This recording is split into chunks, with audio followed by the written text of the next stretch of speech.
you so At ngayon ay ganap ka ng calendar girl. I know! Ay, grabe. I'm so happy. At ang kwento ay minanifest mo ito. Correct. Paano? How did you manifest it? Manifest or pagpaparinig. Hindi, Ganon. actually, meron kasi kaming episode sa Chicks to Go podcast. So, meron kaming bakit hindi list. So, these are the things na, A take-off, a play on the bucket Yeah, parang list. bakit hindi? Why not? Yeah, so sabi ko lang, parang gusto ko maging calendar girl kasi not everyone gets that opportunity and I think it would be so fun and inspired by Tita Carmi Martin. So, ayun, sabi ko lang parang gusto ko maging calendar girl. Tapos narinig ng brand and kinuha nila ako. So now, ayan na siya. Ganun pala. Yes. Parinigan to. Ha?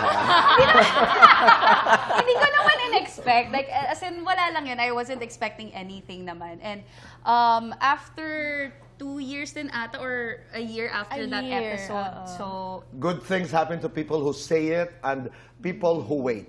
correct. Diba? I think perfect timing din, Diba? Tito Boy, yes. Hershey, ayaw bang i-manifest na maging calendar girl din? Actually, Tito Boy, yung minanifest ko, gusto ko maging muse ng mga rapper ng Filipino. Oh, talaga?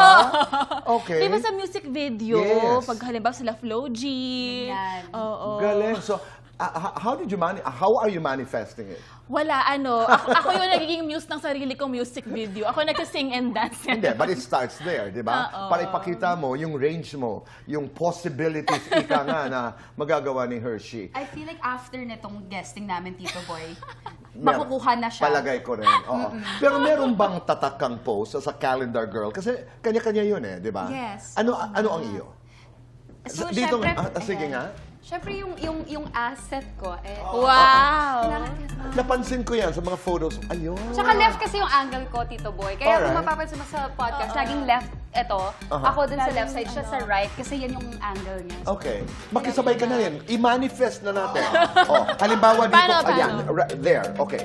ako na rin magkabayo tayo. 3, 2, 1, go! Okay. Isa pa. Dapat iba-iba ang poses. Hershey, lumaban. 1, Mukha ako 2, 3, nangangampan niya. go! Okay. 1, 2, 3, go! 1, 2, 3, go! 1, 2, 3, pose! 1, 2, 3, go! Oh, di ba? O, di ba? Done? Hindi kinaya yung lapel na. At least, upo na tayo. Okay. Pero naniniwala ako doon. Hindi, totoo. Manifesting na sinasabayan ng sipag. Of course. Diba? Yeah, I mean- kaya sinisipagan ko rin Tito Boy mag-upload lagi ng mga reels ko Oo. on all my social media platforms and I think a lot of people are enjoying my content as well. May mga tao kasi na nagsasabing, ang manifesting encourages parang katamaran. Hindi eh. No, di ba? Maganda kasi if you say it out in the universe, maririnig Right. yan. But you also have to do something about it. Yes. Yeah, Diba? put in the Hindi naman work pwedeng, din. I want to be a calendar girl, and then Yeah. upo. Hindi. Yeah. But I like that. You have to speak to the Yes. universe. Yeah, God listens. Of and He course. knows the desires of your heart. Talaga. What is the most important desire of your heart? Happiness. Oh, wow. A happy life. Coming from? Coming from Quezon City. Here in GMA, Quezon City. Anong kwento ng bodyguards, Hershey? Oh my gosh, Napanood ko nakakatawa yun. Tawa ako ng tawa.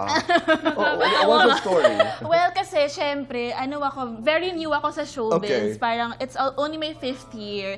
Tapos, kung si Ashley na manifest ngayong calendar girl niya, ako na manifest ko to star in my first movie. Yay! That was last year. So, yun ang Happy Homes ni Diane Hilario with Okay. Angeline Quinto. Congratulations. Thank you.